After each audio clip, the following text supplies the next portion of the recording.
ನೋಡಿ, ಗವರ್ನರ್ ಅವರು ಆಗ್ಲೇ KPSC ಚೇರ್ಮನ್ ಅವ್ರ ಬಗ್ಗೆ ಸವಿಸ್ತಾರವಾಗಿ ಒಂದು ಆದೇಶವನ್ನು ಹೊರಡಿಸಿದ್ರು.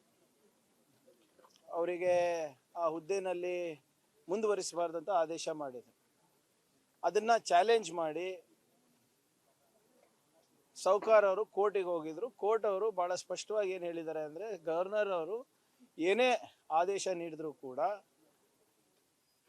ಅವರು ಕ್ಯಾಬಿನೆಟ್ಟಿನ ಸಹಮತಿ ಪಡೆದು ಅವರ ಏಡ್ ಅಂಡ್ ಅಡ್ವೈಸ್ ಅಂದ್ರೆ ಅವರ ಒಂದು ಅಭಿಪ್ರಾಯನ ಕೂಡ ಸಂಗ್ರಹಿಸಿ ನೀವು ಆದೇಶವನ್ನು ಹೊರಡಿಸಿ ಅಂತ ಬಹಳ ಸ್ಪಷ್ಟವಾಗಿ ಹೇಳಿರೋದು. ಸೊ ಅದರಿಂದ ಆ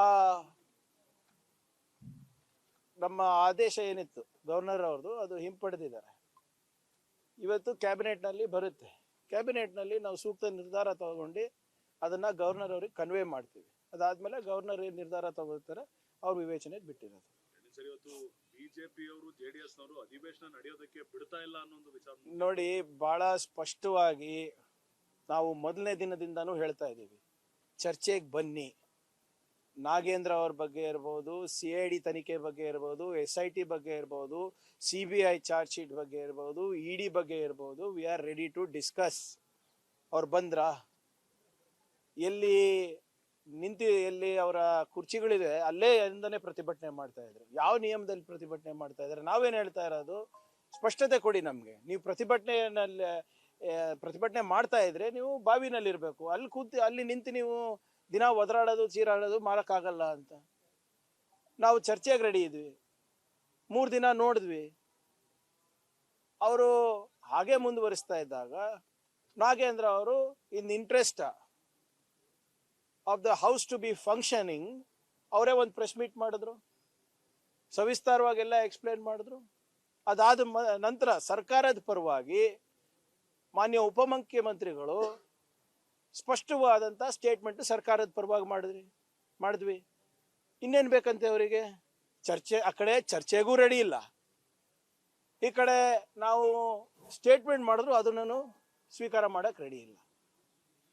ನಾವೇನ್ ಹೇಳ್ತಾ ಇದೀವಿ, ಜ್ವಲಂತ ಸಮಸ್ಯೆ ಇದೆ, ಬರದ ಛಾಯೆ ಇದೆ, KPSC ಹಗರಣ ಆಗಿದೆ, ಸಾಕಷ್ಟು ಜನ ರಾಮ ಮಂದಿರದಲ್ಲಿ ಆದಂತ ಅನ್ಯಾಯದ ಬಗ್ಗೆ ಕನ್ನಡಿಗರು ಕೂಡ ದೇಣಿಗೆ ಕೊಟ್ಟಿದ್ದಾರೆ, ಅದ್ರ ಬಗ್ಗೆ ಚರ್ಚೆ ಮಾಡಬೇಕು ಅಂತ ಇದ್ದಾರೆ. ಒಬ್ಬ ಅಕ್ಯೂಸ್ಡ್ ಕರ್ನಾಟಕದಿಂದ ಇದ್ದಾರೆ, ಅದ್ರ ಬಗ್ಗೆ ಚರ್ಚೆ ಮಾಡಬೇಕು ಅಂತ ಇದ್ದಾರೆ. ರೈತರಿಗೆ ಸರಿಯಾಗಿ ಇನ್ಶೂರೆನ್ಸ್ ಹೋಗಿಲ್ಲ ಖಾಸಗಿ ಕಂಪನಿಗಳಿಂದ, ಅದ್ರ ಬಗ್ಗೆ ಚರ್ಚೆ ಮಾಡಬೇಕು ಅಂತ ಇದ್ದಾರೆ. ಆದ್ರೆ ಬಿಜೆಪಿ ಅವರು ಇದ್ಯಾವುದೂ ಕೂಡ ಚರ್ಚೆ ಮಾಡಲಿಕ್ಕೆ ರೆಡಿ ಇಲ್ಲ. ಇದೆಲ್ಲಾನು ಕೂಡ ಈ KPSC ಹಗರಣ ಮುಚ್ಚಾಕ್ಲಿಕ್ಕೆ ನಿಮ್ಮ ವೈಫಲ್ಯ ಏನಿದೆ, 11 ವೋಟ್ಗಳು ಕ್ರಾಸ್ ಆಯ್ತಲ್ಲ, ಇವ್ರ ನಾಯಕತ್ವವನ್ನ ತಿರಸ್ಕಾರ ಮಾಡಿದ್ರಲ್ಲ ಕೆಲವು ಶಾಸಕರು, ಅದನ್ನ ಮುಚ್ಚಾಕ್ಲಿಕ್ಕೆ, ನಿಮ್ಮ PM ಕೇರ್ಸ್ ಫಂಡ್ ಅನ್ನ ಮುಚ್ಚಾಕ್ಲಿಕ್ಕೆ, ಮತ್ತೆ ನಿಮ್ಮ ರಾಮ ಮಂದಿರದಲ್ಲಿ ಆದಂತ ದುರಂತದ ಬಗ್ಗೆ ಇವರು ಈ ನಾಟಕವನ್ನ ಮಾಡ್ತಾ ಇರೋದು. ಸರ್ಕಾರ ಉತ್ತರವನ್ನ ಕೊಡ್ಲಿಕ್ಕೆ ತಯಾರಿದೆ, ಚರ್ಚೆ ಮಾಡ್ಲಿಕ್ಕೆ ತಯಾರಿದೆ. ಆಗ್ಲೇ ಒಂದು ಸ್ಟೇಟ್ಮೆಂಟು ಕೊಟ್ಟಿದ್ದೀವಿ. ಅಕಸ್ಮಾತ್ ನಿಮ್ಗೆ ಇನ್ನೊಂದ್ಸರಿ ತಾವು ಚರ್ಚೆ ಮಾಡ್ಬೇಕು ಅಂದ್ರೆ ಅದಕ್ಕೂ ಕೂಡ ತಯಾರಿದ್ದೀವಿ. ಸರ್, ಅವರು ಹೇಳ್ತಿರೋದು ನಾವು ಚರ್ಚೆ ಮಾಡಕ್ ರೆಡಿ ಇದೀವಿ, ಬಟ್ ಅವ್ರು ರಾಜೀನಾಮೆ ತಗೊಂಡ್ಮೇಲೆ ಚರ್ಚೆ ಮಾಡಿ ಅವ್ರನ್ನ ಹೂ ಅರ್ದೇ ರೀ, ಅವ್ರು ಯಾರ್ರೀ ಕೇಳಕ್ಕೆ? ಚರ್ಚೆ ಮಾಡ್ಲಿ, ಫ್ಯಾಕ್ಟ್ಸ್ ಕೊಡ್ಲಿ. ಬಿಜೆಪಿ ಏನ್ ಇವಾಗ ಸುಪ್ರೀಂ ಕೋರ್ಟ್ ಆಗಿದ್ಯಾ, ಹೈಕೋರ್ಟ್ ಆಗಿದ್ಯಾ, ಲೋಕಾಯುಕ್ತ ಆಗಿದ್ಯಾ? ತಗೊಳ್ಳಿ ರಾಜೀನಾಮೆ. ಅಸ್ಸಾಂ ಚೀಫ್ ಮಿನಿಸ್ಟರ್ ಮೇಲೆ ಕೇಸ್ಗಳಿದೆ, ಬಿಹಾರ್ ಚೀಫ್ ಮಿನಿಸ್ಟರ್ ಮೇಲೆ ಕೇಸ್ಗಳಿದೆ, ನಿಮ್ಮ ಗೃಹ ಸಚಿವರು ಯಾರು ಕೇಂದ್ರ ಸರ್ಕಾರದಲ್ಲಿ ಇದ್ದಾರೆ ಅವ್ರ ಮೇಲೆ ಕೇಸ್ ಇದೆ, ಅವರು ಕಳಂಕಿತರೇ ಇದ್ದಾರೆ. ನೈತಿಕತೆ ಇಟ್ಕೊಂಡು ಮಾತಾಡ್ಬೇಕು. ನಿಮ್ಮಲ್ಲಿ ಯಾರ್ಯಾರ ಮೇಲೆ ಕೇಸ್ ಇದೆ ನೀವು ತಗೊಂಡಿದ್ದೀರಾ? ನಿಮ್ಮ ಡಾಕ್ಟರ್ ಚಂದ್ರು ಲಮಾಣಿ ಲೋಕಾಯುಕ್ತದಲ್ಲಿ ಸಿಕ್ಕಾಕೊಂಡಿಲ್ವೇನ್ರಿ? ಯಾಕೆ ಇಟ್ಕೊಂಡಿದ್ದೀರಾ ಅವರಿಗೆ? ರಾಜೀನಾಮೆ ಕೊಡ್ಸಿದ್ದೀರಾ ಅವರಿಗೆ? ಲೋಕಾಯುಕ್ತ ಟ್ರ್ಯಾಪ್ ಬಿಟ್ಬಿಡಿ, ಬೇರೆದ್ ಯಾರ್ದಾನ ಇದ್ರೆ ಪರವಾಗಿಲ್ಲ. ಲೋಕಾಯುಕ್ತದಲ್ಲಿ ಟ್ರ್ಯಾಪ್ ಆದಂತ ಶಾಸಕರು ಈ ಅವಧಿನಲ್ಲಿ ಇವರೇ ತಾನೆ ಬಿಜೆಪಿ ಅವರು. ಮತ್ತೆ ಯಾಕೆ ಅದ್ರ ಬಗ್ಗೆ ಮಾತಾಡಕ್ಕೆ ರೆಡಿ ಇಲ್ಲ? ನೈತಿಕತೆ ಇದೆ ಅಂತೀರಾ ಇವರಿಗೆ? ವೆನ್ SIT CID ನಲ್ಲಿ ಅವ್ರ ಹೆಸರಿಲ್ಲ, CBI ಚಾರ್ಜ್ ಶೀಟ್ ನಲ್ಲಿ 2ನೇ ಸರಿ FIR ಹಾಕಿದಾಗ ಬರುತ್ತೆ ಅಂದ್ರೆ it is very clear. It is motivated by central government. ಅದನ್ನ ಚರ್ಚೆ ಮಾಡಕ್ಕೆ ಎಲ್ಲಿ ರೆಡಿ ಇದ್ದಾರೆ ಸರ್? ಇವ್ರಿಗೆ ನಿಜವಾಗ್ಲೂ ಏನಾದ್ರೂ ಧೈರ್ಯ ಇದ್ರೆ ಚರ್ಚೆ ಮಾಡ್ಲಿ. ಈಗ ಒಂದ್ ವಾರ ಕಳೆದೋಯ್ತು, ಒಂದ್ ವಾರ ಇದೆ. ಸೊ ಬರದ ಬಗ್ಗೆ ಚರ್ಚೆ ಆಗ್ತಿಲ್ಲ. ಈಗ ನೋಡಿ ಮೊನ್ನೆ ಮತ್ತೆ ವಿಪಕ್ಷ ಎರಡೂ ಕೂಡ ಆನ್ಸರ್ ನೋಡಿ ಎಸ್ ಅಫ್ಕೋರ್ಸ್ ಈಗ ಸದನ ನಡೆಸೋ ಜವಾಬ್ದಾರಿ ಪ್ರೈಮರಿಲಿ ನಮ್ದು. ನಾವು ತಯಾರಿದ್ದೀವಿ. ನಾವು ಯಾವತ್ತನ ಹೇಳಿದೀವ ಚರ್ಚೆ ನಡೆಸ್ಲಿಕ್ಕೆ ತಯಾರಿಲ್ಲ ಅಂತ, ಸದನ ನಡೆಸ್ಲಿಕ್ಕೆ ತಯಾರಿಲ್ಲ ಅಂತ. ಬನ್ನಿಯಪ್ಪ ಚರ್ಚೆಗೆ. ಈಗ ನೀವೇ ಹೇಳಿ ಇವ್ರೆ, ತಾವೆಲ್ಲ ಅನುಭವಿಸ್ತಿದ್ದೀರಾ ಮಾಧ್ಯಮ ಸ್ನೇಹಿತರು. ನಾನು ಸುಮ್ಮನೆ ಎದುರು ನಿಂತು ಒಂದು ಇಶ್ಯೂ ತಗೋಬಹುದಾ? ಅದಕ್ಕೆ ಒಂದು ಕಾಗದ ಪತ್ರ ಕೊಟ್ಟು ಹಿಂಗೆ ನಾವು ಚರ್ಚೆ ಮಾಡಬೇಕು ಅಂತ ಹೇಳ್ಬಿಟ್ಟು ಪ್ರಾರಂಭ ಮಾಡಿ, ಅಷ್ಟೇ ಅಲ್ವಾ ಹೇಳ್ತಾ ಇರೋದು? ಆಯ್ತಪ್ಪ, ನಿಮ್ಗೆ ಅದೂ ಬೇಡ ಅಂದರೆ ಡಿಸ್ಕಷನ್ ಸ್ಟಾರ್ಟ್ ಮಾಡಿ. ನಾನೇ ಹೋಗಿ ಮನವಿ ಮಾಡ್ಕೊಂತೀನಿ ಬೇಕಾದ್ರೆ ಸ್ಪೀಕರ್ ಅವ್ರ ಹತ್ರ, ಸರಿ ಮಾಡಿ ರಾಜ್ಯದ ಜನರ ಹಿತಾಸಕ್ತಿಯನ್ನು ಕಾಪಾಡಲಿಕ್ಕೆ ಅದು ಯಾವ ಕಾಗದನೂ ಬೇಡ, ನಿಮ್ಮ ಅಧಿಕಾರದಲ್ಲಿ ಈ ಸರಿ ಒಂದು ಚರ್ಚೆಗೆ ಬಿಟ್ಬಿಡಿ, ಚರ್ಚೆ ಮಾಡ್ಲಿಕ್ಕೆ ತಯಾರಿದ್ದೇವೆ ಅಂತ. ಈಗ ಸ್ಟೇಟ್ಮೆಂಟ್ ಕೊಟ್ಟಾಯ್ತಲ್ಲ ಸ್ವಾಮಿ, ನಾವು ಇದಕ್ಕೆ ಬದ್ಧತೆ ಅಲ್ಲ ಅಂತೀರಾ ಸದನ ನಡೆಸಲಿಕ್ಕೆ? ಇವತ್ತು ಸದನ ನಡಿಬೇಕಂತ ತಾನೇ ನಾವು ಪ್ರತಿಭಟನೆ ಮಾಡ್ತಾ ಇರೋದು. ನಮ್ಮ ಶಾಸಕರು ಬರದ ಬಗ್ಗೆ ನೀವು ಹೇಗೆ ಕೇಳಿದ್ರಿ, ಬರದ ಬಗ್ಗೆ ಪ್ರಾರಂಭ ಮಾಡಿ ಚರ್ಚೆ ಯಾರು? ನಮ್ಮವರು. ಅವರಲ್ಲ. ಅವರಿಗೆ ರೈತರ ಬಗ್ಗೆ ಕಾಳಜಿ ಇಲ್ಲ, ರಾಜ್ಯದ ಜನರ ಬಗ್ಗೆ ಕಾಳಜಿ ಇಲ್ಲ. ಅವರು ಬರೇ RSS ಗೆ ಏನು ಮನವೊಲಿಸ್ಬೇಕು, BJPಗೆ ಏನು ಅವ್ರ ಹೈಕಮಾಂಡಿಗೆ ಏನು ಮನವೊಲಿಸ್ಬೇಕು ಅಷ್ಟಕ್ಕೆ ಸೀಮಿತ ಇದೆ. ರಾಜೀನಾಮೆ ಪ್ರತ್ಯುತ್ತರ ಬೇಕು ಅನ್ನೋ ರೀತಿ ಅವರು ವರ್ತಿಸ್ತಾ ಇದ್ದಾರೆ ಅಂತ ಈಗ ಅವರ ಕಡೆ ತುಂಬಾ ಜನ ಕಾಂಗ್ರೆಸ್ ಅಂತ ಮಾತಾಡ್ತಿದ್ದಾರೆ. ನೋಡಿ ಇವ್ರೆ, ನೀವೇ ಹೇಳಿ, ಒಬ್ಬ ಹಿರಿಯ ಮಾಧ್ಯಮದ ಸ್ನೇಹಿತರಾಗಿ ತಮ್ಮ ಅನುಭವದಲ್ಲಿ ಇಂಥ ಇಶ್ಯೂಗಳು ಇತ್ತ ಹೇಳಿ? What is the issue? ಅವರಿಗೆ ಕನ್ಫ್ಯೂಸ್ ಆಗಿಲ್ಲ ಏನಾಗಿದೆ ಹೇಳ? They don't have an exit plan. ಅವರು ಏನೋ ಆಗ್ಬಿಡುತ್ತೆ ಅಂದ್ಬಿಟ್ಟು ಧುಮುಕ್ ಬಿಟ್ಟಿದ್ದಾರೆ. ಈಗ ಆಚೆ ಹೋಗೋದು ಗೊತ್ತಾಗ್ತಾ ಇಲ್ಲ ಅವರಿಗೆ. ಬಾವಿಗೆ ಬೀಳಕ್ಕೂ ರೆಡಿ ಇಲ್ಲ, ಅಥವಾ ನೋಟಿಸ್ ಕೊಟ್ಟು ಚರ್ಚೆ ಮಾಡ್ಲಿಕ್ಕೂ ರೆಡಿ ಇಲ್ಲ. ಆದ್ರಿಂದ ಅದು ಸ್ಟೇಟಸ್ ಕೋ ಮೇಂಟೈನ್ ಮಾಡ್ಲಿಕ್ಕೆ ಪ್ರತಿಷ್ಠೆಯಾಗಿ ತಗೊಂಡಿದ್ದಾರೆ ಅಷ್ಟೇ. ನೋಡ್ರಿ, 1937ರಲ್ಲಿ ಸರ್ದಾರ್ ಪಟೇಲ್ ಅವರು, ನೇತಾಜಿ ಸುಭಾಷ್ ಚಂದ್ರ ಬೋಸ್ ಅವರು, ಪಂಡಿತ್ ನೆಹರು ಅವರು ಮತ್ತು ರವೀಂದ್ರನಾಥ್ ಟೆಗೋರ್ ಅವರು, ಇವರೆಲ್ಲರೂ ಸೇರಿ ಒಂದು ತೀರ್ಮಾನಕ್ಕೆ ಬಂದರು, ಎಷ್ಟು ಹಾಡಬೇಕು, ಯಾಕೆ ಹಾಡಬೇಕು ಅಂತ. ಅದನ್ನ ನಾವು ಅಳವಡಿಸ್ಕೊಂಡು ಬರ್ತಾ ಇದ್ದೀವಿ.